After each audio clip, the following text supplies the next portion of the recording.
Hello friends, இந்த கலர்ஃபுல்லான beetroot சாதம் எப்படி செய்கிறதுன்னு பார்ப்போம் வாங்க. அதுக்கு பீட்ரூட்டை இந்த இலச்சி வச்சுக்கிறணும் இந்த மாதிரி. அப்புறம் எண்ணெய் ஊற்றி சட்டி காஞ்சதும் சீரகம் போட்டுக்கிறணும். சீரகம் பொரிஞ்சோன்னே கருவேப்பிலை, காஞ்ச மிளகாய், வெங்காயம் நைஸாக வெட்டி அதையும் போட்டு நல்லா பொன்னிறமாக வதக்கணும். வெங்காயம் நல்லா வதங்கினாதான் நல்லாயிருக்கும். வெங்காயத்தை போட்டு நல்லா வதக்கிட்டு வேறு இந்த மாதிரி பொன்னிறமாக வதங்கணும். வதங்கினோன்னே பீட்ரூட்டையும் போட்டு நல்லா வதக்கிட்டு கொஞ்சம் தண்ணி தொளித்து வேக விடணும். கொஞ்சம் உப்பு தேவையான அளவு சேர்த்துக்கங்க.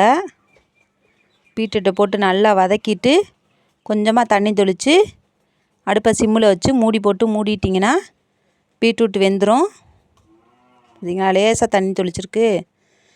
மூடி வச்சோன்னே வெந்துருச்சு. அப்புறம் நெய் கொஞ்சம் ஊற்றி சாதம் ஆற வச்சு அதில் ஊற்றி கிளறுனா கலர்ஃபுல் பீட்ரூட் சாதம் ரெடி ஆயிரும்.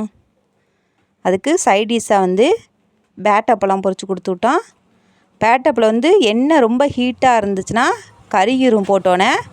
அதனால் லைட்டாக சூடாக இருக்கும்போதே பேட்டப்பழத்தை போட்டு எடுத்தோம்னா இந்த மாதிரி வெள்ளையாக வரும். இந்த மாதிரி ட்ரை பண்ணி பாருங்கள். அடுப்பை சிம்மிலே வச்சுக்கோங்க. எண்ணெய் லேசாக காஞ்சதும்